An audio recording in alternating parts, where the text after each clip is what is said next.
What's going on, guys? Welcome to the Money Talks podcast, a podcast for the dreamers, believers, and overachievers in society. This is your host, Joseph Anthony, owner of the Lions Den, Joseph Anthony Insurance Solutions, and a bit of a philanthropist myself. Today, I'm very excited, man. We have a special one for you, an absolute banger. Um, this guy's pretty near and dear to my heart. He's somebody I had a lot of belief in, kind of like a mentor growing up. But somebody that you'd always want to model your actions after, not so much your words, because he's not one to speak many.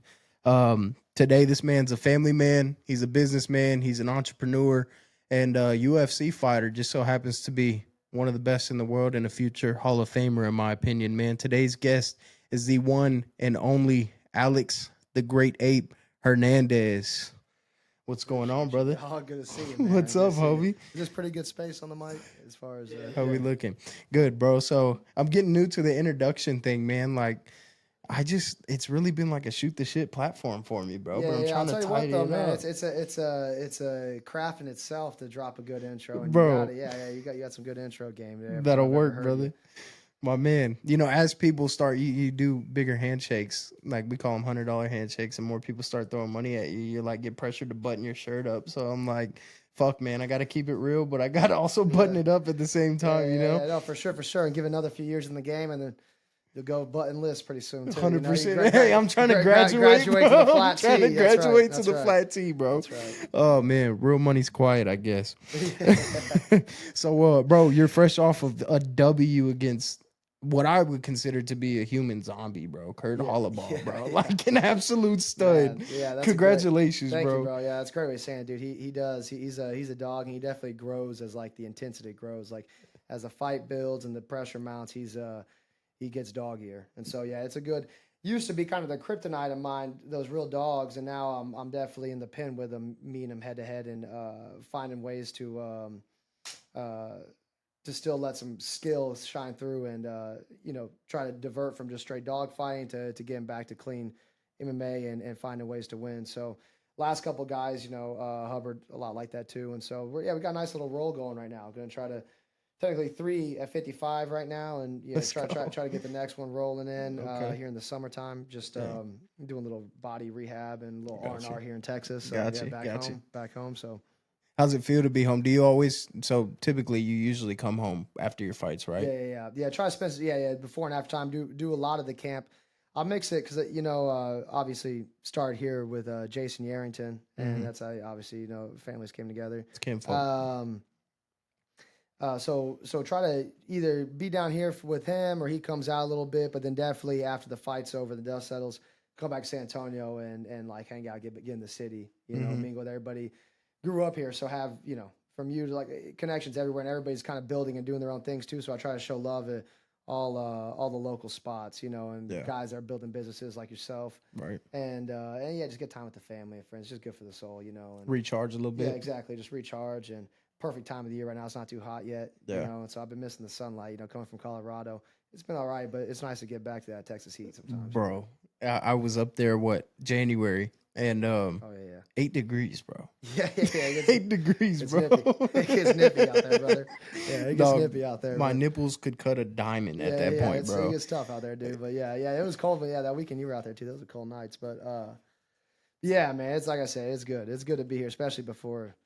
It's like the devil's fucking taint by June, So like a good time of the year to be here right now. Whatever we're in April now. Yeah. So I got give it a month or two. A month or so, before it gets rough. So good time to try. I got you. So let me ask you this, bro. Like at one point it felt like your back was against the wall in a way in the UFC where it's like you're just getting dogs, like absolute dogs. You start with household names, and then you go to UFC legends, and then you go to like up and comers, which to me are scarier than the UFC legends because they have absolutely nothing to lose. Right. And how does it feel after a big win? Because bro, I was sweating balls when I saw you in that cage because the dude would not die. Like he didn't have a scratch on his face, and you were whooping his ass for majority of that fight. Yeah. And so when you go in with that much pressure, you end up putting on a performance like that. is there like an adrenaline dump that comes with it afterwards? So I'm going to preface by saying Israel Adesanya, I was watching on a podcast. He said, when I won the belt, I went home and I was more depressed Mm. than anything before because all the purpose, everything, it was done. Like I did it. Now what? What is that experience like for you? Yeah, I'm kind of in an interesting time with that. And I'll even talk, my best friends back home. We got that team together, Brandon Royval. We'll kind of talk about that, some of the emptiness you might feel like after a fight, even after, yeah, like a win. And it is because I try to change this model now, but so much is like you get a fight date and then your whole life becomes before or after the fight. Like when you're Mm-hmm. talking about people, you're making plans, Mm-hmm. events, anything. It's like, oh, we could do that before the fight or after the fight, and everything is like this, like monument that everything revolves around, and trying to do less of that and make it more of a way of living, and so that way the highs and lows aren't so extreme, and even like the preparation. Not that you're not putting it all in, but you're not putting it on such a pedestal, which sounds like you're not taking it as seriously as you should, but to a degree, you're just making it more intertwined with the way you live, So it's like you don't act one way before and then a Mm-hmm. completely polar way Mm-hmm. afterwards. Right. If anything, you just kind of are and you just be. And then I feel like that's kind of the best way of living and being and kind of like being in a better mental state for yourself. And so, kind of approaching it like that, not taking it too serious before and not too celebratory after. I kind of feel like a little bit more of like a homeostasis thereafter. So I don't really get like I've actually kind of noticed the last couple ones I haven't been too high afterwards. In the sense of having this big like adrenaline dump or anything, Right. and then feeling too much uh, like a mood swing thereafter. And that's dude, that's the hardest thing too. We're kind of modeled in these like the type of guys who get into it are kind of modeled in these like swings, like real extreme people, kind of volatile people who get real gassed up for something, and maybe if it wasn't fine, it'd be something less productive. Um, and so again, I'm trying to find this like middle ground where it's a good way of living, a good way of being, and yeah, you're never too low, never too high, and when you get kind of there, now I'm in this next chapter. I want to heal everything up, but I really want to reset my mindset, and Mm. before this next fight happens, really be in the place I want to be, where confident, motivated, feeling doggy. And really enthusiastic. So I almost trying to get more into like that kind of a mindset of just enthusiasm again, um, before approaching the next one. Um, What does that look like? yeah, yeah, because it's a little less of I guess because I'm running less on just like raw emotion now. Mm. Like the first few years, just raw emotion. You're like everything's just so passionate, and you're just so uh, you're so like almost dependent Mm. on results and Mm. certain outcomes and like even feedback, Mm. and you're just so sensitive because of that. Right. Now I feel myself as a little. I'm a little desensitized to certain things now, and that's the reality. And so now you got to go to it. Now it's like you're pulling it from a deeper place, a deeper reservoir. Um, Things have to come from. They have to mean more. It has to be a deeper meaning as to why you're doing it and what you're trying to get out of it. It's not such quick highs. Mm. You don't get those same dopamine hits the same. I was gonna ask you that too. Is like, is it the same from when you first started, when you Yeah, got yeah, to the big league? absolutely not. Absolutely not the highs and lows. And I also hold myself to different standards. And sometimes I need to chill out. The way you talk to yourself is so important. And I'm a real critic. And so I need to work, and it's something I always work on, but kind of trying to put myself and give myself more grace. If you can have grace and gratitude in anything, you can approach it with optimism, good head on your shoulders, and you'll probably have fun doing it. You have fun doing it, you probably be happy with the way you performed. And or at least you'll have a good mindset about how it goes. And so um, yeah, I feel like doing it now. That's exactly what I'm trying to get to. It's like every single time I'm like, um, kind of a check in, like, what's the goal of what we're trying to get to? How do we want to perform? Like, let's set reasonable expectations, because, like this last guy, for instance, I'll get a little gassed up, and it's like, man, we're gonna really stun. I really want to put on a crazy performance. I wanna knock him out. I want to do all these things. I'm ready for a fight though. But when you kind of you fight a guy like that, and he's just not going anywhere. Well, I can underwhelm myself and be a little disappointed if I didn't have this like star-studded finish. And I did feel a little bit like that. And then I had to talk myself back into reasonable expectations of like, hey man, there are a lot of good things we showed in that fight, a lot of good growth. You had a very quality opponent. You decisively dominate and beat him. Yeah. And there's certain things I wanted to achieve in it that maybe I didn't see myself do, but a lot of good things that I did see myself do. So kind of just be a little bit more realistic with your expectations and managing them better, so that way you don't put it on this inflated, again, kind of pedestal of like, oh, I'm gonna do something crazy. Right. And then you're disappointed with yourself when that doesn't happen. Right. You know, it's kind of just being a little bit more rational with the expectation. So that's really where I'm kind of being at, is like trying to be reasonable, rational, and passionate. And yeah, it's kind of like a constant, dude. It's constant. Probably every single camp, you got to kind of reset, get yourself motivated again, think about your why, and then go execute. And it's like that probably in anything. You know, you kind of have like ebbs and flows throughout a year, and so it's like, all right, man, take a little step back. But when I take a step back now, it's not to be an asshole. Like I'm not coming back home and partying every night and eating bad. Like I'm trying to stay fit. I'm trying to recover well. I want my head to recover well. I'm dealing with a ton of neck issues and different things. So trying to keep inflammatory, trying to tend that kind of a diet. And so, I'm really coming here on a wholesome practice, friends, family, enjoying the city, and really just kind of like coming to a place of maturity. And then when we start lining up the next fight, I'm really eager. I've got some ideas already, but want to just completely reset and then really put it all into it again. But again, staying in this kind of neutral space, neutral space, you're not so subject to like, again, when you're kind of riding these highs and lows, you're so sensitive to anything. Anything can disrupt, anything can get you high, anything can get you low. And that's not a place of like experience or wisdom.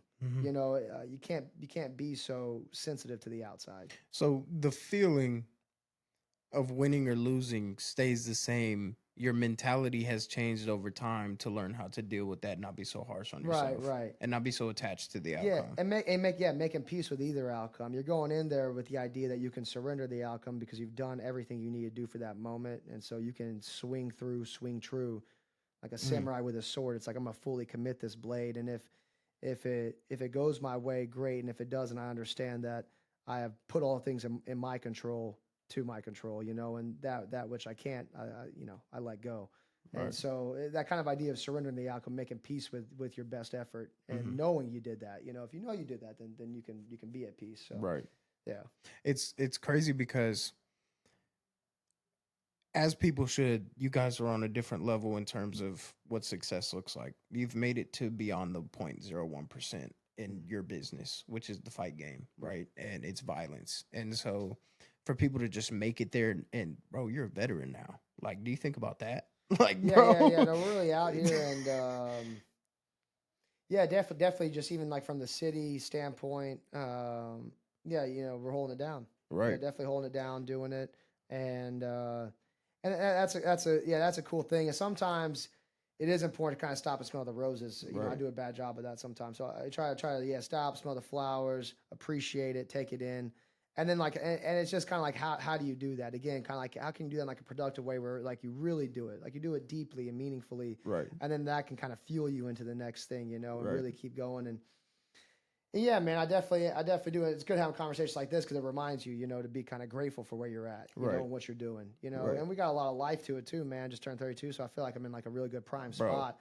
Kind of around this time, like physically, things are clicking with the way that you need to be thinking mentally. The mind and body kind of come together, and you start to really perform. So, yeah, I think it could be a really exciting year. We got a cool team that I'm playing with, and I think it's real exciting. We got our boy this weekend fighting. Just plug him real quick, Luis Garul. Let's go. Yeah, so excited for him, and get Brandon back on the mend. He's recovering for that cut. Get him in the summertime, and yeah, we got a lot of good energy. We're having a good time with the boys, and if you could just get into a sphere around people that you're loving what you do with the people you love to do it with, it's like, man, that's just a cool place to be. Right. Yeah. And sometimes I get tired, man. Sometimes I get tired, and I'm like, what's it for? And then I remember like, man, it'll be fucking 11 a.m. on a Tuesday. I got my shirt off in the park, doing cartwheels and breath work, and I'm hanging out like, man, this is fucking cool. I need to be grateful Right. and get to work, you know, Right. like really stay on top of it. So Right. yeah, it's a cool. It seems like the one thing underlying, like me and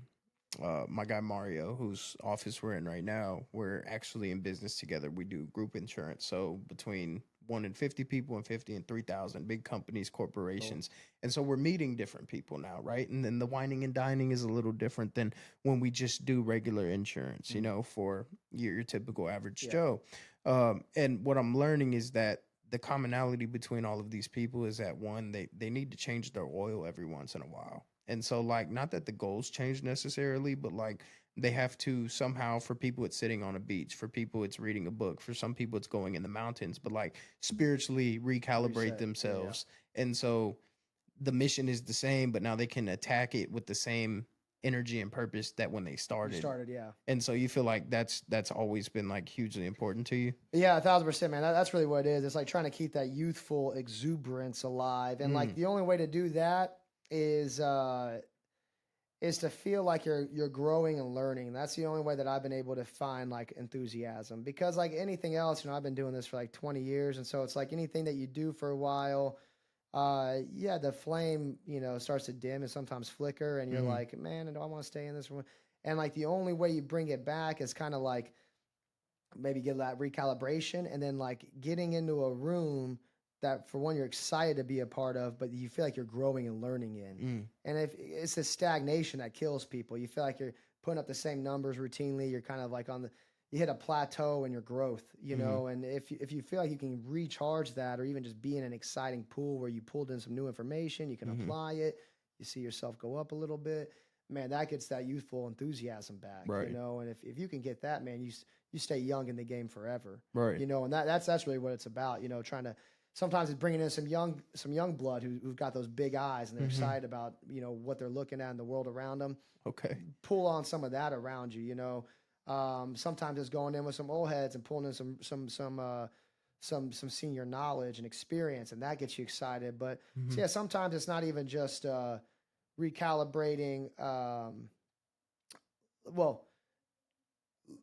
going to like a new environment, like as in like a vacay, but sometimes it's just like recalibrating the room you're in. Mm-hmm. You know, reset that room to get some new energy, and maybe that'll charge you up as well. You Right. know, that's such a big deal, man. Just staying hungry and feel like you're learning, dude. Like Right. that's only way, man. That keeps you young. Right. That's how you stay young in the game. You know. Right. I want to say, bro, watching your team now, how happy they got for you when you won. Yeah. Like your dudes were, We're having were a lot of on fun, man. that. That whole week, you know, I was just talking to my buddy on the way in here, and the guy who's fighting this weekend, Yeah. and he's checking on me. I'm checking on him because Right. he knows I got some injury stuff I'm dealing with. I got you. And he's like, "Yeah, man, we're having a great time. We're crushing these interviews. I don't know if we're the funniest team in Vegas right now or the most annoying, but we're having a good time doing it, you know." And that's just a cool thing. I was like, "Man, I wish I was out there with you boys because."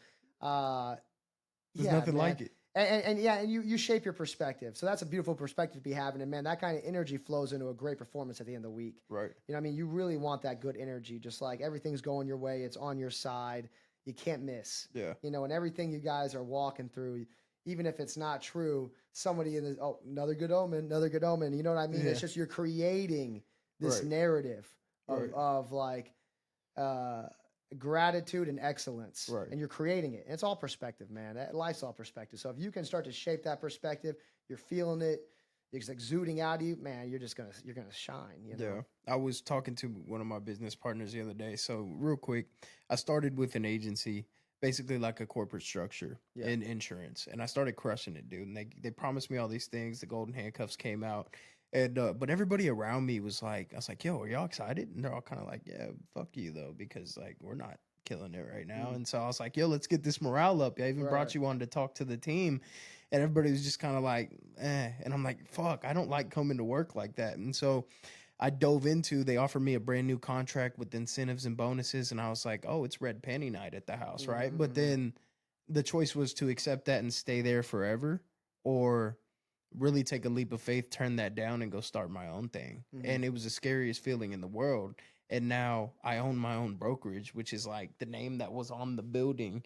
And I've cultivated relationships with these dudes. Like I was having a conversation the other day. We have a big deal on Friday, and we're talking about some numbers, and I'm getting real anxious and stressed. And I'm like, bro, what do I do? And he's like, best I came up with was fuck it. Like, and so to have those people around you that are like just crushing it, you But how can't does that lose. apply? How does that apply in what you're doing? Like, So for me, what I'm worried about is not relative to the deal that's on the table. mm, All of the ancillary shit is what I worry about because I'm super analytical.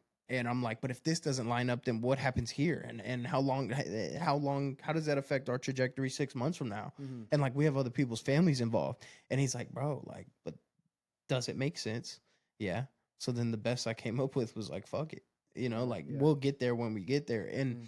now I have a team of people that I talk to on a daily basis that are just, if it doesn't make sense right now, don't worry about it. There's a quote that I got, and it was, in the end, it's all going to be okay. And if it's not okay, it's not the end. Yeah. Yeah, bro. I think Shia LaBeouf said that. And for me, having those people around me keeps all doubt out of my mind. And so the plateaus, or the, how can you say, the peaks and valleys are no longer valleys. They're Right. plateaus now, like Right. you said, but it was changing my environment. How much do you feel in your career changing your environment, cultivating this team of killers, Right. outlaws? Everything, like you said, it's mood and mindset, right? So like if your mood and your mindset are correct and positive and optimistic, and if you can shift your perspective from looking at all the like too much of the Intricate details. yeah, or just even like the what if it goes wrong, and it's like more of the yeah, but what happens when it goes right kind of mindset. Right. And especially like if you're young and you have the flexibility to do it, you don't have a lot of dependence on you, then that's very much the way to kind of go. And if you fail forward. You know, you learn experiences, you grow, you don't beat yourself black and blue. You take the positives from every decision you make, every lesson you make, and you use it, you grow. Because like you said, it's like everybody should probably start in like some kind of a commercial faction, because you get the structure around you, you get the mentorship, you get the experience, and then eventually you graduate and you work out. And whether you like wait a little bit to do it or you do it early, either way, you're gonna have like a multitude of failures. So it just depends how you manage, how you grow, how you stay in it, and like so many things. And that's the thing with like keeping the circle around you, or the positive energy, because like most things, it's a war of attrition. This game I'm in right now, it's a war of attrition. Been up, down, down, down, up, down. Now I'm up. And it's like, my manager always tells me too, he's like, stay in it, Papa. You know, it's like you have the health, you have the mind for it. Stay in it, because it's a war of attrition. You know, be the Charles Oliveira, the Dustin Poirier. You know, you can do that in any industry, but you gotta take your licks well, um, take care of yourself, and then use it. You got to use that experience as just that. You know, as wisdom and fuel to propel you forward, keep moving forward. And if you have a good group of guys around you who aren't ready just to kick it right away, and they're staying positive and they're excited and they want to grow, and they're not just making naive, you don't keep making the same mistakes. That's important too. You can't keep making the same mistakes, but you keep that energy. Well, man, you stay in it. You know, you take some L's, but you grow. You take some L's, you grow, and then maybe hopefully you take less L's. And sometimes you're going to take some big L's. It's an ignorance that like, we did it. Maybe you hit a home run. Maybe you're doing good.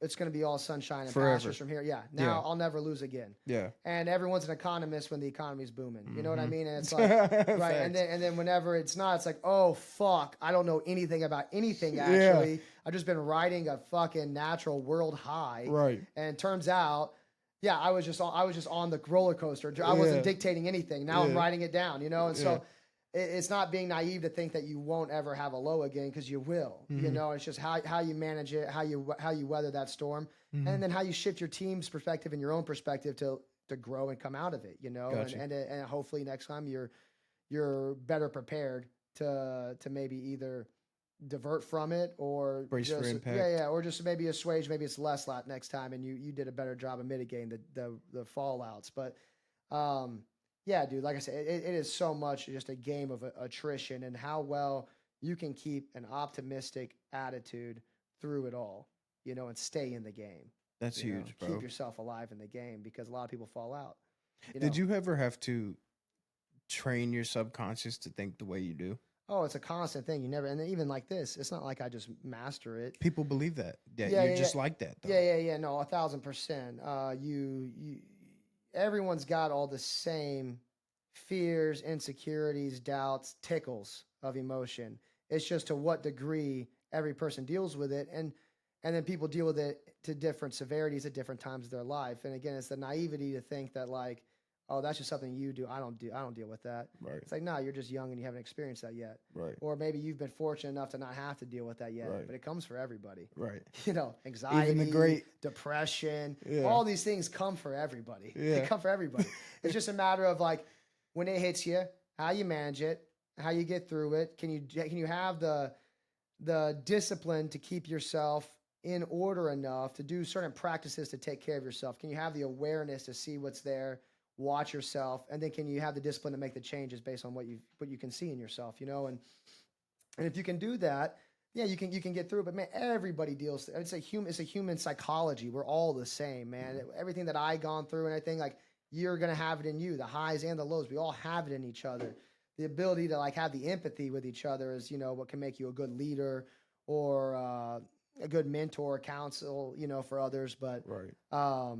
yeah, all these things come for everybody. Yeah. 1,000%. It's Yeah. crazy because a lot of people would look at somebody like you and say he's different than I am.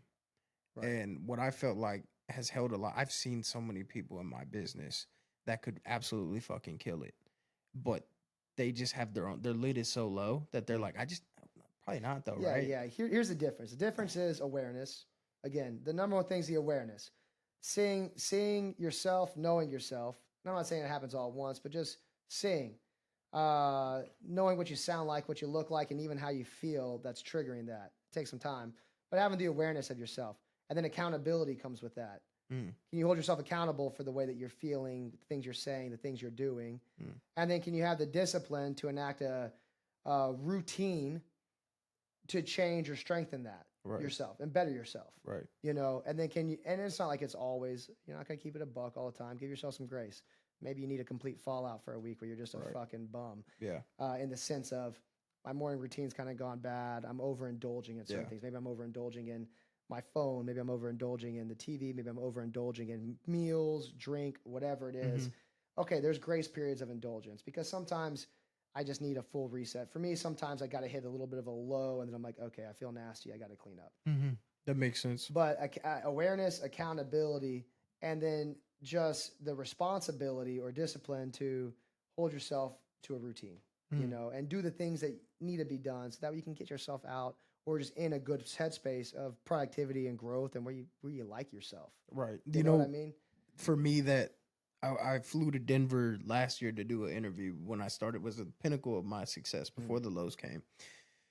And we talked about my whole life story and where it came from and going from hanging with the like I won't say I was a hood rat, but we lived in the hood and we saw the rats and like you know what I'm saying? And like I was working in strip clubs and like that was a lifestyle, bro. And they asked how I got out of that. And for me it was as simple as like I realized I dug myself in this hole, one shovel scoop at a time.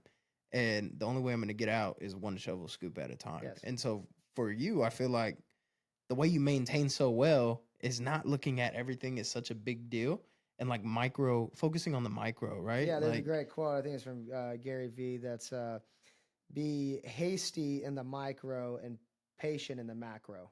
mm, So on a micro level, I'm busy in work and improvement, but on the big scale, I have to be patient. Otherwise, I'm gonna have a mindful of anxiety on what's not done yet or where I'm not at yet.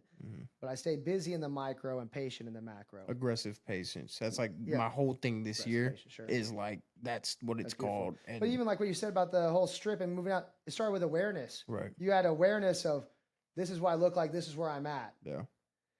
Hold some accountability to it. And then if you can put certain things in place, then you can develop ambition. Maybe you're more ambitious than somebody else might be, but like those that aren't, if you can begin with an awareness, like a true awareness of what you look like, well, you might be okay with that. You might just be like, well, it is what it is. Okay, great. I mean, nobody has to reach for the stars. You just want to try to hold yourself to a certain level of health and standard that you're going to be there for, let's say, family or offspring, whatever else. So you do want to take enough care of yourself. But yeah, it all stems from a place of like awareness and self accountability. Mm-hmm. And then I can start to, with a little bit of education and discipline, start to put myself in a routine so I can start to grow out, like you said, one shovel scoop at a time, Right. build my way out into a new field, whatever Right. it is, or whatever. Right. Whatever the next fad is. Yeah. Now, bro, we're already halfway done. It's crazy, man. I really appreciate you doing this, bro. For me, it's No, I huge was just gonna because chat. I remember I remember watching you when I was a teenager in high school selling weed. And like I was always in the gym and like all I did was sell weed, smoke it so I can or sell more of it so I could smoke more of it and then go train. And you know, there was always a lot of dogs, but one thing stood out about you is like you're always the guy that was the people's champ. Mm. Like you always put a lot of time into conversations that were meaningful to other Mm. people when most people would blow them off and like Mm. go about their day. I want to Appreciate take that. you back 10 years. I don't know the exact timeline, but like, do you remember how we met when we met? Like, so at the gym, that time period, it wasn't like a day where. Yeah, yeah, I remember the gym, and then your mom. What I don't remember is if your mom brought you in, met you with Chuck, or Chuck just brought you in one day, Mhm. your uncle. Yep. But loosely remember that. Yeah, I Yeah. remember loosely the time period, kind of where I was at in relation to it too, and Yeah.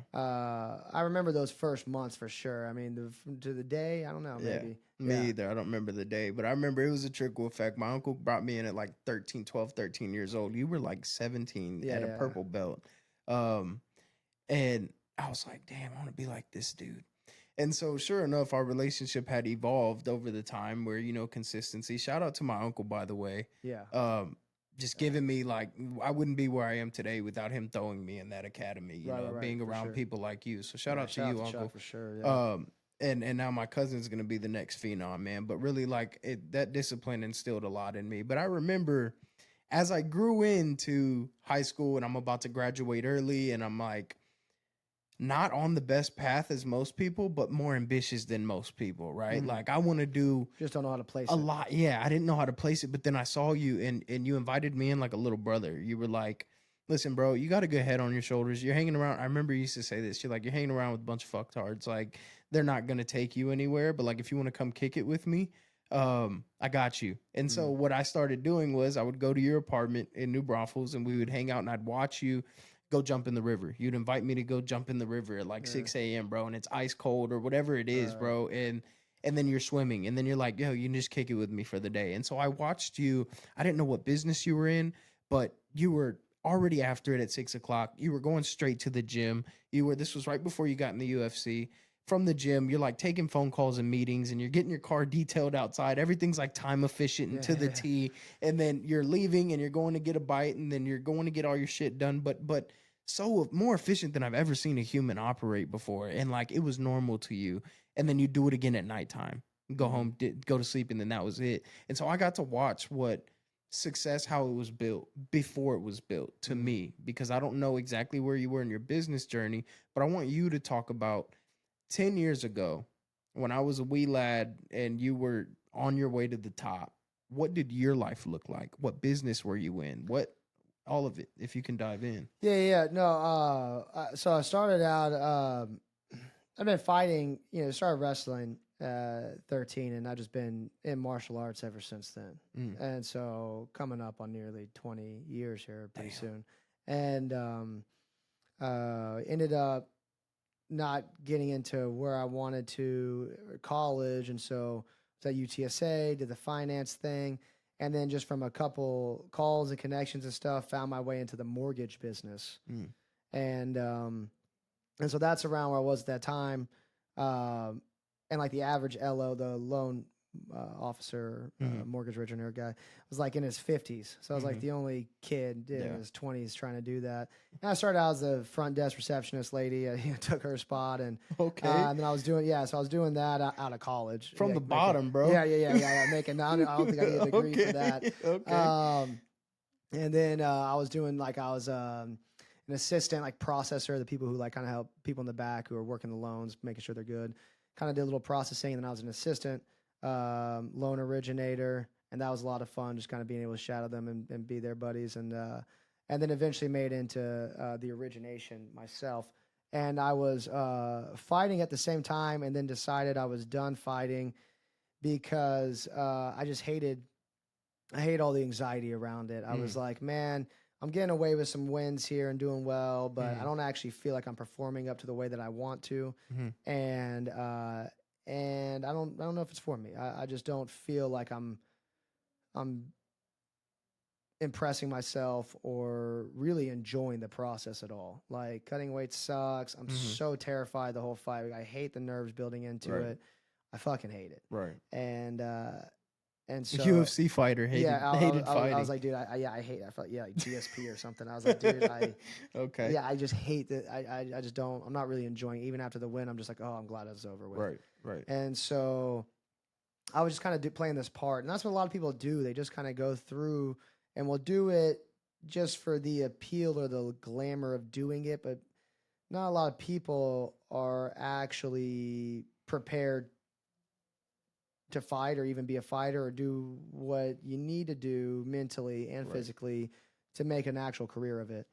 And so I was kind of recognizing that in myself and just trying to be honest and aware with myself. And I was like, I think what you really want right now is just to be successful. And you'll be successful in business or in fighting. It doesn't, you don't actually care. You just want to be successful. So fuck it. Let's kick the fighting thing to the side. Let's focus on business. But I love training. I love martial arts. So I'm going to keep training. I don't want these up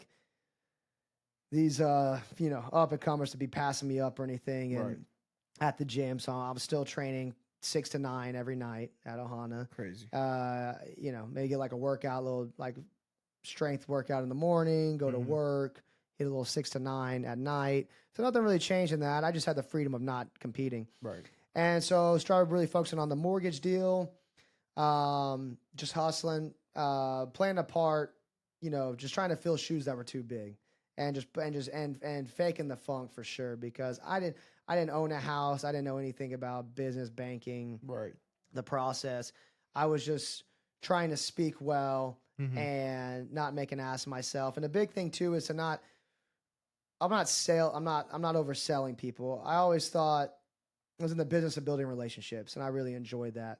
But I'm never talking to somebody, especially a parent or older than me, as if I knew something beyond it, because it's so easy to read through. When somebody is talking to me like a salesperson, I immediately lose all respect or connection. I not even respect. I lose connection with them. Right. Maybe respect for the point they're trying to deliver to me, because you're just trying to pitch me something. Dull at that so point. I lose respect for the conversation, but I lose connection with them because you don't even look like a real person. You don't even seem like a human. You just seem like a fucking robot pitching, and you make yourself look like a jackass. So the more human and real you can be when trying to speak to somebody, the more you're going to be successful in anything you're doing and really come off genuinely. So I had a knack for being able to do that. And so I started building some traction, and then fortunately found built a little traction in this other group, this real estate group. The whole thing with the mortgages is you're, connecting and schmoozing with agents. Agents give you their buyers, and then you build a good business and you finance their loans for their houses. Gotcha. So I got this group that were starting to take a liking to me, and the go-to agent office, the mortgage office they had in that, just like left overnight, kind of screwed them, started their own thing and left. And so I was just kind of top of their mind, and they were like, hey, we have an opening. You'd have to switch over companies here, but it'd be a really promising opportunity to where you'd almost have like a guaranteed nest egg that's really nice working with this office. And then you can still go out and get your own business like you do anyways, but you have a really juicy nest egg you can work with. And I had the best boss in the world at the time. This guy, Jeff Hamilton. Shout out. Yeah, from Gold Financial. And he's one of my early mentors, one of my favorite people in the entire world. And he talked to me, and he was like, I want to make sure you're not thinking 1 year or 2 year down the road, but you're thinking 5 or 10 years down the road. So I was communicating very transparently with him. He's like, I want you to come to me with a 5 to 10 year idea. Meet me in my office tomorrow, and we'll talk about it. And I also want you to reach out to the 2 agents that left and ask them why and figure out what's going on. And this is me leaving his company. Wow. And he's coaching me through it and That's crazy. teaching me to be diligent and mindful in my decision. And I do that, do all those things. I meet with him. I talk to him over a couple days, and it was really difficult because I love the guy so much, and I really looked at him and thought like I could be him. Like this is someone I could aspire to be, and I could live a happy life. Right. And this just seemed like a really good opportunity, and it was. And so inevitably, I ended up making the decision. We part on good terms. I go to this other company where I'm pretty much running the show. It wasn't like I had another Jeff ahead of me. It was like me and this other person just running this whole office, and I was way underqualified for it. Way underqualified. And I had to start running sales meetings with all these agents. It'd be like 40 to 60 people in a room. And they're all our parents' age. And I'm supposed to be giving like an economic forecast and how it relates to the mortgage industry and what they can look forward to. And this was a weekly meeting. Me and this other person would pass it off every week. Right. But, and I was nervous. But damn, once I got going, if I didn't leave those meetings like Tom Brady out the fucking locker room, I felt like a loser, dude. I wanted high fives on the way out. You fucking killed that. I'd kill it. I'd go in there. Yeah. I would open up with some kind of a personal joke, like some kind of a story. Maybe I'd embellish it a little bit. And it'd have like a funny punchline that would then segue to whatever the message was for the week. And then it would get into like then it was like, okay, he's knowledgeable, knows what he's talking about, because then I'd get into like whatever it was I was needing to talk to them about, and then kind of close it out. So it was a little bit of personality, like personal things, so they got to know me, something funny, so they liked me, and then something knowledgeable, so they trusted me. And I would segue that all through, crush it, started doing really good. I was 23, 24, whenever I was, 24, and killing it. Bought this stupid Beamer. Didn't even have a house, badass but I thought it'd be fun to have a 650, and so I'm driving around like Bruce Wayne, and I thought that was fucking cool, just to pull into a different apartment, which was so dumb. But I was working on the house. I just couldn't buy the house yet because you needed 2 years of whatever, and but I was like pulling in some good cash every month, and so I was like, oh, I got to put this money somewhere, and so get this Beamer, and I'm doing the whole thing, and summer comes, and it's like my first real busy summer, and John O'Rourke, shout out hand job, was like, dude, LFA's coming into town. It's this big regional promotion that shows well nationally and everything. It's a good feeder to the big organization like UFC. Right.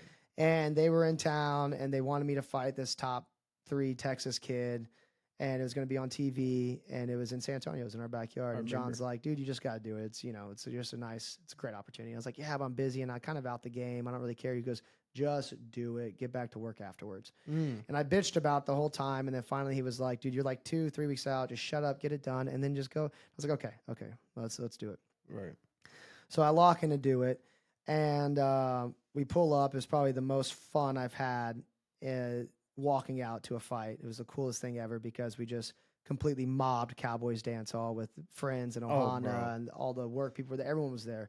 And I just had this mindset like, win or lose, I'm just going back to work on Monday, and so whatever. I just had this idea of complete freedom. And for the first time in a really long time, I like really impressed myself in the cage. I had this cool performance. I felt really great about it. You suplexed the guy, right? Yeah, on his head. I remember. Nasty suplexes, did some really great stuff, and got a first round finish. And I was like, okay, maybe it is in you. Maybe you can do it, because it wasn't that I wasn't any good. It was just that I had a hard time performing. I still battle with that in the UFC, and so as you know, I think most greats do, and that is the challenge. It's like being able to perform when the lights are on, and so. I showed myself something. I was like, all right, dude, I think we're in it to win. Now, this is something I want to do. And so had another great performance, and then, another, and I was like, okay, I was turning 25, and now I'm starting to realize this potential for this thing. And I had this like quarter life crisis where I was like, now's the time. If you're going to do it, go do it. Like, be bold, the whole dare greatly idea. And go do this thing, and you can always just come back and get this job. Business will be there. The housing market's. I mean, I kind of did go somewhere for a little bit, kind of crashed for a minute, but it's going to be there. Right. And so, if you're going to do this, take a chance and do it. And so, quit the job. It was a cushy job. I made $200K at 24 that year before I left, and it looked like it was only going up. So it was like, man, you could be really maybe owning your own practice here pretty soon in the next few years. And left it. And fortunately, within the first 3 months, and just so much belief and self-manifestation, just speaking it into existence kind of thing. I don't know if on a universal side if that's a real thing or not, but it's 100% paramount thing for your own perspective and mindset. You need to be exuding the fact that you are him and gonna do it. And I don't mean it in like a douchey, I'm posting in my fucking Instagram, my what is it called? Your I don't know, nomenclature, whatever it is, like your identity or whatever. Yeah. It's like he, him, Facade whatever. or Yeah, whatever, no. I'm saying like, I'm not saying like I'm him online and doing dumb shit like that. I'm not a douchebag, but I got you. you are exuding the fact that it's like, it's more of an optimistic, jovial, full of life, excited to do something, and you're just manifesting it in your small circle like we're doing it this year. This our year, we're doing it. Yeah. And you guys are just filling yourselves with positivity and a narrative to succeed. The world needs you. The bat signal's in the air. It's calling for you back into action, and you're the guy to fucking save the day. And it's finding ways to create that narrative for yourself. And if you can do that, that's how you get that excitement going. And so we did that. Then I was able to get that short notice call in the UFC in March and had the big breakout fight. And that was probably the most focused and fearless I'd ever been going into that cage. And it was just so much self-belief. And you lose it. It's self-belief. It's like chasing the spear. It's not something you just get. It's fleeting. You've got to constantly be acting in a way to constantly be trying to secure. It's like the golden flinch. It's like you always got to, like a race dog. They always just keep got to, that thing yeah. in front of them. And it's always something you're like trying to grab and reach at. But yeah, that was kind of the origin story into the fighting, and then the fighting came after. But that was essentially it. I want to ask you this before I ask you my next question, but so what skills in business or in life did you take from business to fighting, or from fighting into business? Yeah, 100%. Because all the things like when you were talking about coming over and like jumping in the cold water, or like when I did that call with your team, and it was like talking about nutrition and diet and ways of living and habits you make. And I'm not talking about not like a script. Like I got to make sure there's certain things that you make almost like a bulletin point. Like I want to try to do these things, but then as you do it for a little bit, you need to stop being such a scripted format of like, I have to do these things, and listen to yourself on what you get to do and want to do. Because the way that you live and operate and maintain your physical, mental, emotional self is how you will perform in anything you do. Like cold water has a purpose. It sharpens you, tightens you up, pulls out the slack, the bullshit, the inflammation, keeps you right between the ears. Diet keeps you sharp, active, ambitious. It's hard to have a hungry, ambitious mind whenever you're saturated with bullshit. So I want to clean all that shit out of my system so I could be as highly functional, ambitious, and operational as I can in anything I do. And so all of that matters. And then if I can do the right lifestyle things to be as clean and A game as I can be, well, now I have the mindset to go achieve what I want to achieve. And then when I'm in that place, whatever it is I'm doing, well, then I can learn from any of it. The business thing, well, those sales meetings, for one, gave me a lot of confidence to speak in front of people.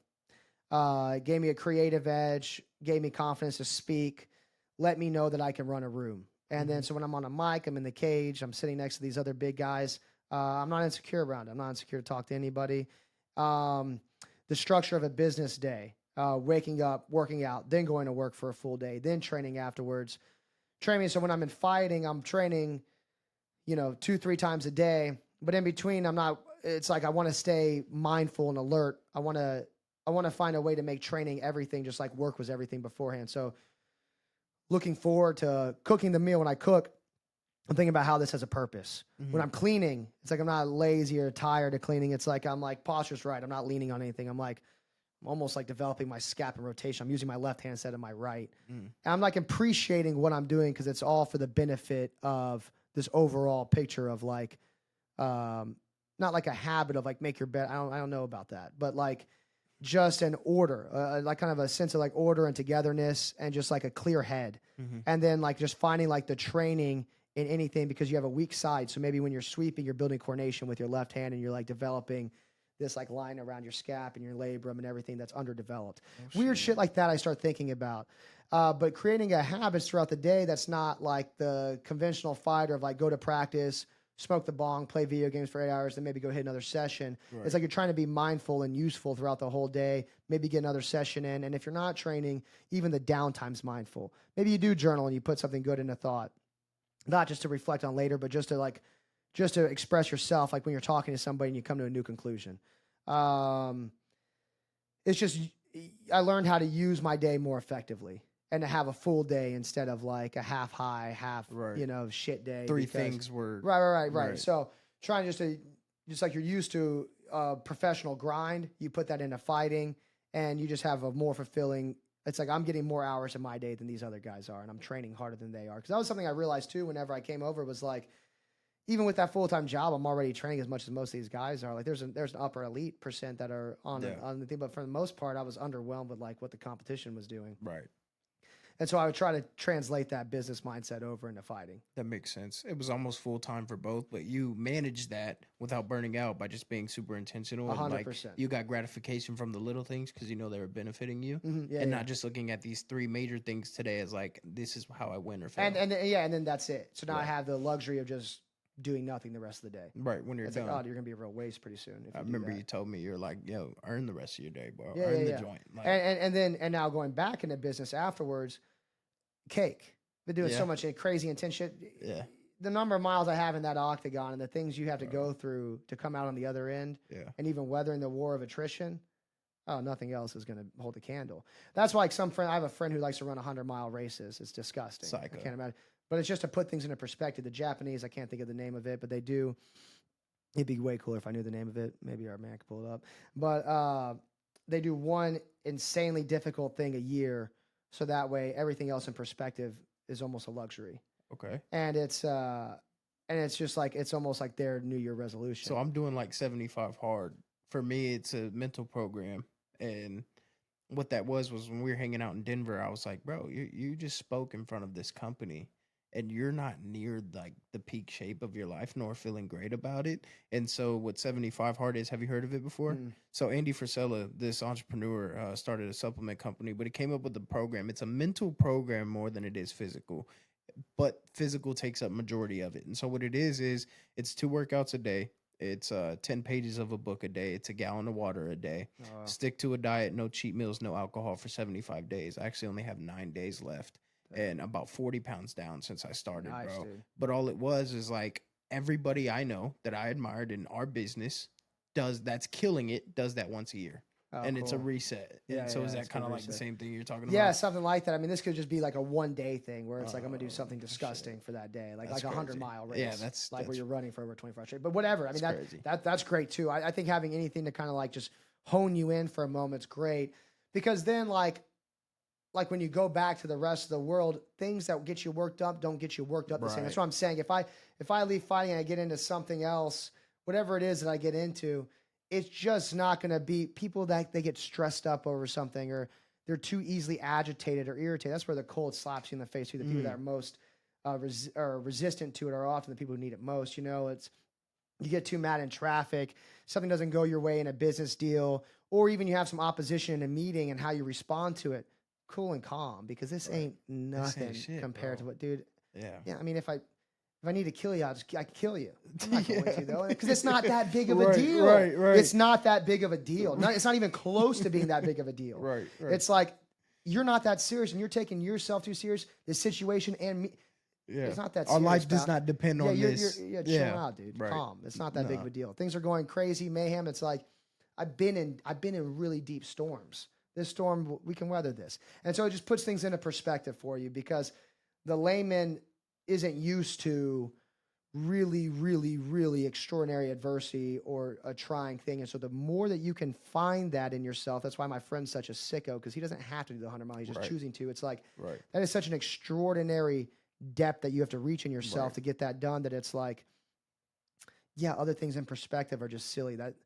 Karen's getting worked up over something, nominal in the office. It's like, that is so insignificant. Yeah. And so it just puts significance into scope. That makes sense. So I want to do 2 more questions for you. Then I got a couple quick fan questions. Yeah. And then we'll wrap this thing up, brother. So what, if anything, would you have done differently in your pursuit of success in business and life, as a family member, anything at all? Yeah. If anything. Yeah, I don't know.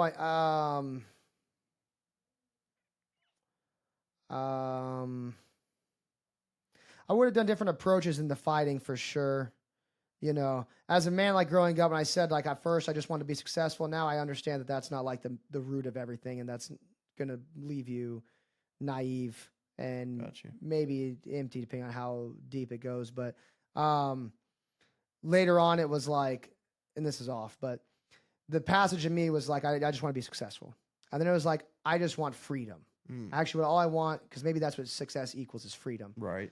And then I realized, as I've gotten wiser in the game, is no, I want peace of mind. Mm. And that's actual freedom. And that's abundant. Is that just everything's okay? It is, I am okay with everything. But Oh shit. yeah. And it I is got and it again, it's fleeting, Mm-hmm. but that is what every man can attain. It's nothingness. It's, you know, sitting on a dirt floor. I don't have to have All the anything amenities for it and- to be okay. Right. The idea of just chasing success is a rat race. It's an empty pursuit. It can get you to an end, but that end might not be very meaningful. Mm. And then the idea of freedom can be well too, but you can have all the time and freedom in the world and still have no peace of mind and be empty and depressed. But if you can get yourself to a place of peace mentally, and it's going to take physical health, emotional sobriety, and clarity, then that is like truly winning in life. Mm. That is where you have made amends with yourself and the things around you, and you're active. It's not like you just sit in Gandhi Right. and on the ground and you're just good for the rest of your life. Right.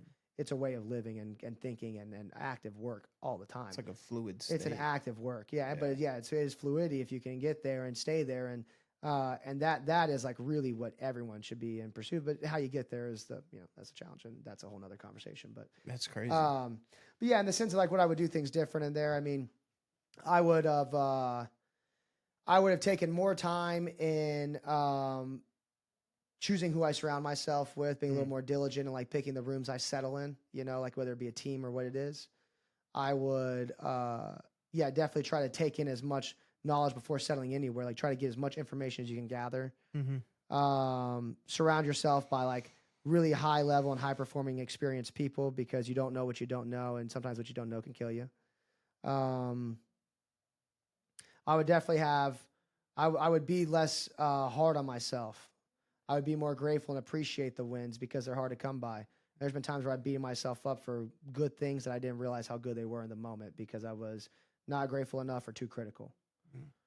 So I would take the time to smell the roses and appreciate the journey and the process and like the W's along the way because they're great. And when you have hard times, you realize what you would do for a good dub, and for a good time. So you got to appreciate the highs when they're high, and just the little things, just the little markers of success. You got to appreciate them. And yeah, just put plenty of time into pouring time back into the people around you and the people that are helping you build up. You want to give back to them as much as possible because again, it's like you don't need to hoard everything. There's nothing to that, and it's going to leave you feeling vain and empty. And so, like building the people around you with you is the best feeling in the world. So being around people that you want to earnestly pour into, and not surrounding yourself with people that you don't feel good about pouring it back into, because that's a good marker that you're not with the right people.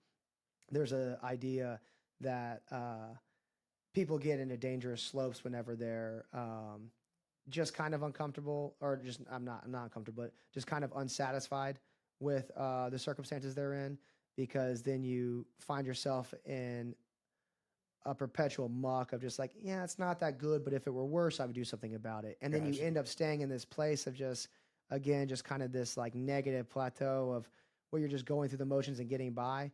If you can identify when that's happening as quick as possible and make the change that you would make if it were worse, and put yourself in a better place to where you're feeling as optimal as possible, as regularly as possible, I would try to be keen to things like that as well too. That's where dreams go to die, right? Right. We're just kind of like, yeah, my boss kind of sucks, but well, this working situation kind of sucks, but this is kind of good, but I kind of, and it's like, but if it were worse, you would do something about it. But because it's not that bad yet, you negotiate with yourself and make a poor agreement to just deal. And then you find yourself in a rut, then a year passes, 2 years passes, and you're like, I should have been fucking growing this whole time. So just being keen to things like that, you know. That awareness, Yeah. bro. It's so crazy to hear your perspective because people label fighters as like gladiators or just all hands and feet and knees and elbows, right? But like for you, you're the reason you're a veteran, and we see so many people come and go. It's all mindset, and for me, it's reassuring because in business, it's all mindset. One thing I've adopted is habits like that don't change or don't compromise for anybody. Not the boys, not anybody. Like you told me, I remember when I was 16, you said, bro, the train's leaving. You're either gonna jump on it, but I can't stop it. Like you got to become this or not. And that's for me, like to know that that never changes is like extremely welcoming for me because it's not going to. It's okay. Like, you know, and so I appreciate that a lot. Let me get into these fan questions, bro. We're gonna send you on your way. First question is, have you ever been in a street fight? Oh yeah. Yeah. I've never been like a street fight type though. Like I don't enjoy. I've always been a man of caution. Like you said, I think a good bit. So normally if something happens, I'm like, man, why do we got to do this? Let's go. Why are we doing? No. I'm more like I'd rather like not. Like I'm like I don't see why we're doing this. I got you. We could. This is highly avoidable, you know. But if you like put your hands on me or like a date or someone I'm with, It's a wrap. Well, now it's a wrap. Yeah. Now we're doing it. And I've always had a pretty good proclivity for like fighting. Like my pops, you know, I just had a decent stillman. I was never a scrub. Right. Yeah, I've never been a scrub at it. And so pops taught me some hands early. Used to get fucked up by my friends who were all big and strong when I was growing up. Hit puberty way too late, so I get my ass beat. And we'd always fight each other, and I'd do pretty well. Yeah. And then I started wrestling. So then I had this base that nobody else has, like where if you're in a street fight and you're going to be strong and you can dictate whether you want to just blast them to the ground or not. Right. You know, and so that was a pretty good breakdown. But I mean, do you want to hear fight examples or what? Well, the next question is, what is Alex the Great's quickest path to destruction in a street fight? Oh, right hand.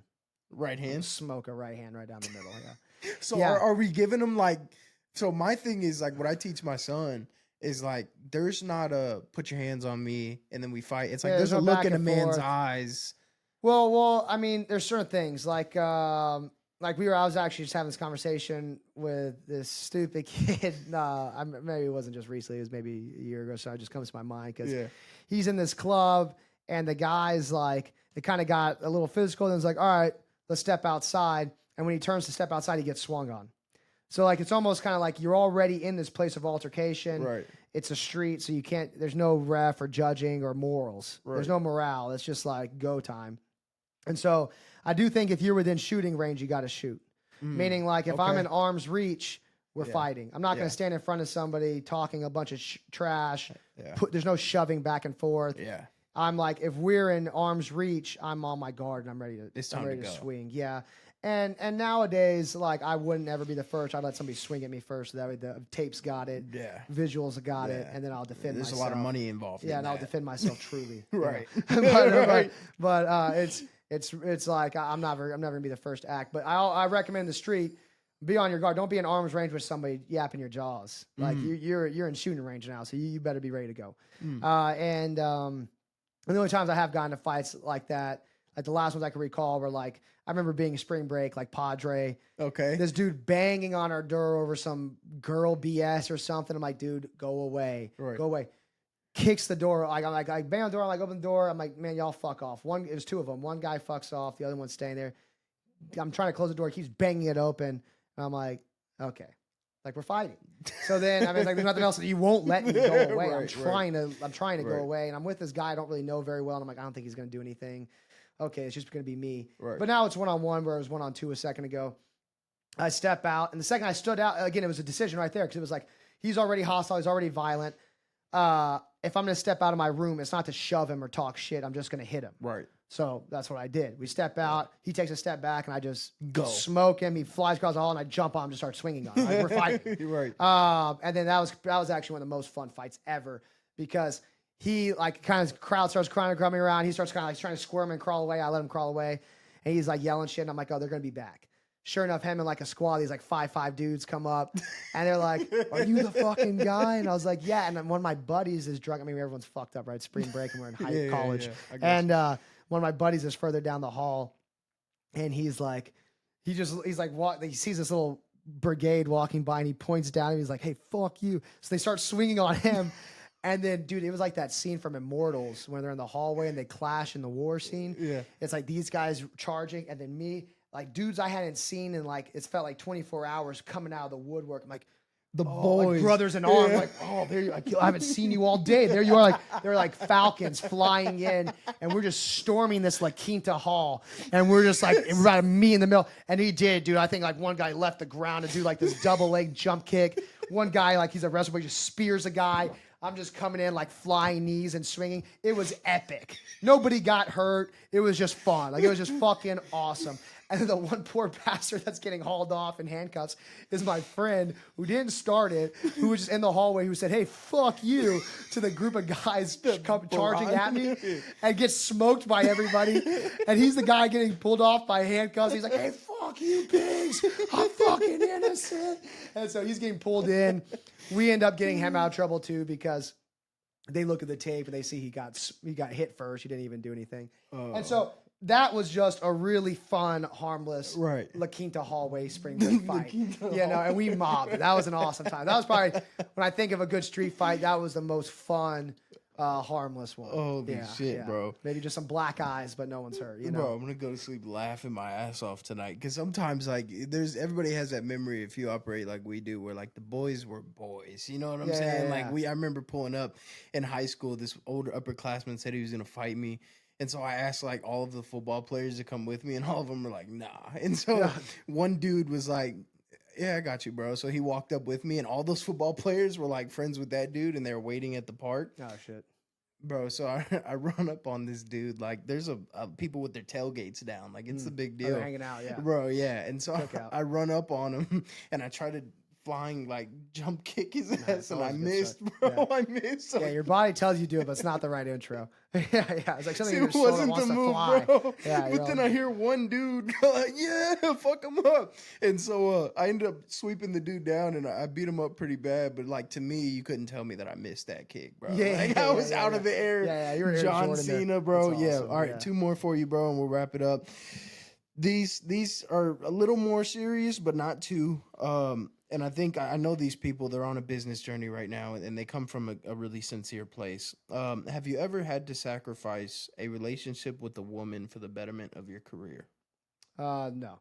And if it's a good relationship and a good partnership, that would never be a thing you do. Right. A lot of that's just like dumb young boy naivety, where it's like, no, I can't get these girl right now because I'm going to focus on this job. But what the problem is, you're probably just chasing hoes, and you should stop doing that. Facts. Or you've got like a real toxic thing going on, and she could be pulling you down. In which case, yeah, you should sacrifice. But you're not sacrificing for the sake of career, just sacrifice it for the sake of your sanity. It's like it just doesn't make sense. But I think that like you will hit new levels and be where you need to be with the correct partner. You know, that's such a paramount deal to find the right partner, not just settle into something because it's convenient or just accessible.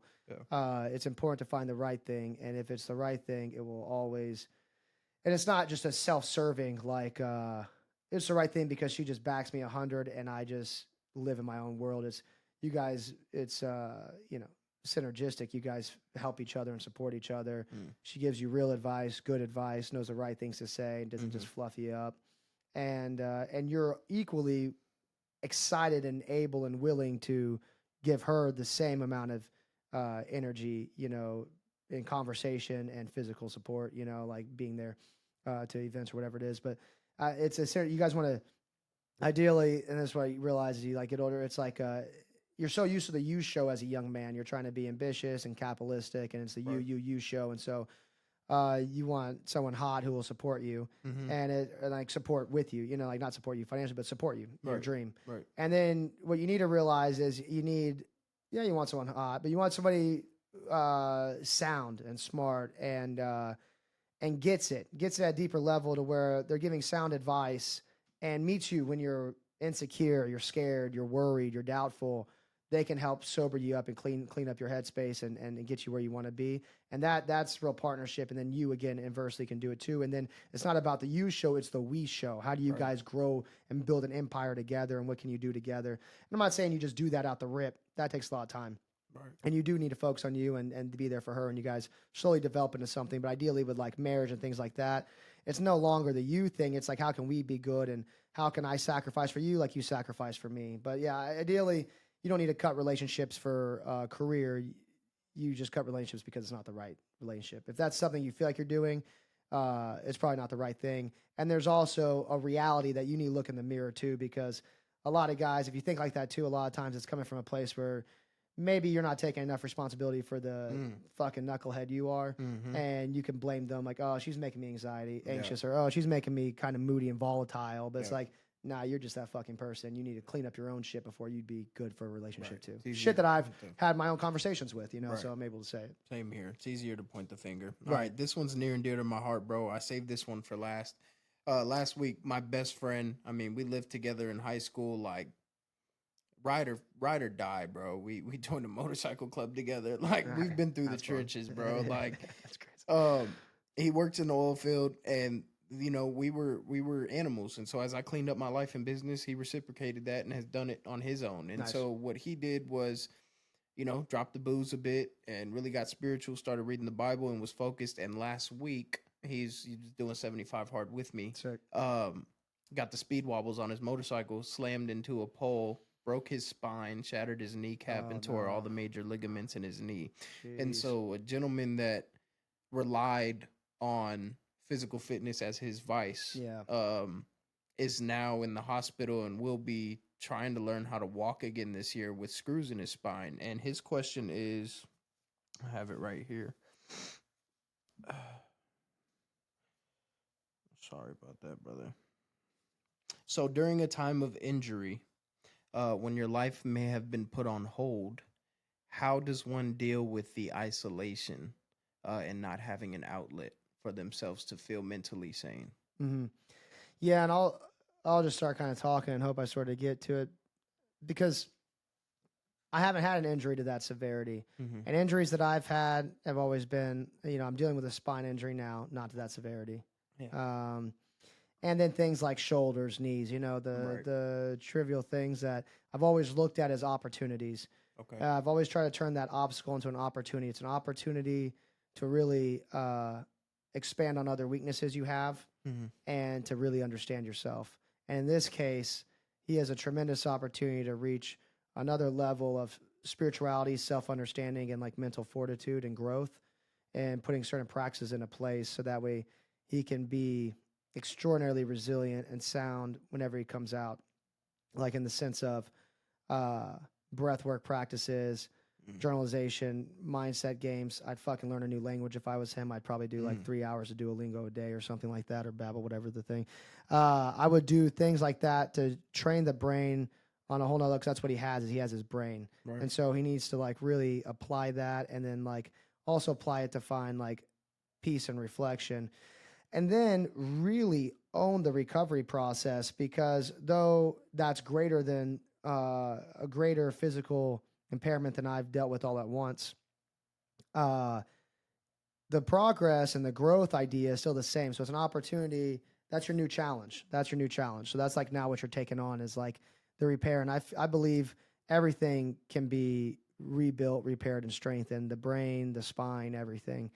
And so for him, I would if he's got to do any kind of wallowing because it's new, okay, you wallow for a little bit, you indulge in whatever you need to indulge in, a little pain med or shitty diet or whatever. But then pretty immediately you get off it all. You eat an extremely clean anti-inflammatory diet, waters, of course, supplementation as you need to, and then you just start attacking rehab. I would be looking up, and I could send you some things after this on like guys to follow, and then like people, functional PTs, and then even I don't know how long of a process he has before he's like moving and stuff. So they stood him up like the day after his spine surgery on the busted knee. Like they were like, "Hey, we gotta like try to stand." Yeah, up. I would just approach rehab like it's a full-time career, like it's a profession. And so I'm being like as clean and high integrity to the cause as I can, And so, and if you do that, you can do a lot. Like doing that will make it'll keep him sane, sober minded, And what I mean by sober is just clear-headed, positive, and then feeling physically able as possible. He has one Whataburger sandwich. He's going to feel like an absolute worthless bag of dicks. Everything in his body is going to hurt. His mind's going to be negative. He's going to start being swarmed with doubt. If he can have everything almost like a paleo style diet of as clean as possible, once he starts doing the exercises, he's going to start seeing growth just so much more rapidly if he can do all the minute things. Like let's say Wim Hof, it's an easy thing to follow on YouTube. Some breath work, clean eating, clean drinking, PT like a mofo. Once he's able, starts getting the contrast therapy in, starts doing the extra protocols like the every nominal thing that you do from anything, like getting the time outside, walking outside, just living a high holistic, high functioning holistic life. He will develop things. Everything can be retrained and rebraided. You just have to get the mind sharp and the body connected to it. And so I would just focus on that growth. And then I would also take on something fun like learning a language, because it'll be a nice challenge for him in his mind. It'll keep him alert and it'll occupy some time. So I would learn a language. But I would just attack it like it's a profession, and he'll see the growth. And you can't. That needs nothing. That'll come back. No problem. The spine's the thing that's going to take a lot of patience and growth, but you can do it. Once he's able to start moving and doing, I would get on a reformer table as soon as I could, a Pilates reformer table. I'm not talking hot girl Pilates. I'm talking middle-aged mom Pilates. Pilates was initially created as a response for World War II vets to come back from like huge traumatic surgery. Anytime I get done with a fight or like big surgeries and stuff, I'm on the Pilates table. PT's fine, but this is the most high functional thing to get your spine and then everything braided off it, activated and turned on. And to get things going at like a minimal cost, meaning you're like laying down, but you're turning on your core, you're activating everything, and you're doing it risk-free as if like you're doing band and cable. You're not like standing, running. It'd be like something like if he could do like pool exercises, which you would need something like a high training maybe facility to do the right kind of pool exercises. But something like Pilates, you can go any studio and you can do, again, like old lady Pilates is one of the greatest rehabilitation things he could do. And he will see so much, he'll be better than he was before, because it's the kind of things that he would have never done before. Access, tapped into connection routes that he never understood he had before. Things that he took for granted and didn't do before because he didn't need to. Now he has a tremendous opportunity to reset himself and not take any of it for granted and open up new lines of connection off his spine that he never had before. Right. I mean, it's a great opportunity. He's gonna have a great access to opportunity. That's huge, bro. That it means a lot because he didn't have a lot of family show up, and he was excited for me that you were coming on. Yeah, no, it is highly recoverable. Just do the things you need to do. Want it. Yeah. Because it's really easy to wallow. I'm a master of it. I could sit in self-pity and just fucking write lyrics to The Weeknd all day. You know what I mean, dude? I'll OD if you let me. But if you stay on the right track, and the way you do it is by what you put in your body, dude, he can be way more connected, stronger, way more functional and better than he was before. Because now he has to make certain connections that he would have never had to before. He'll be better than he was before, 100%. Thank you, bro. Hey, well, thank you for being here, bro. Thank you for not changing as you blew up, and I appreciate you, brother. Absolutely, man. Good to see you always, dude. Proud of you. Happy what you're doing. Thank you, bro. Sick. That means a lot, dog. This has been the Money Talks podcast with Alexander the Great. Find him on Instagram, Facebook at The Great 155. Talk to you guys soon. Love you. Bye.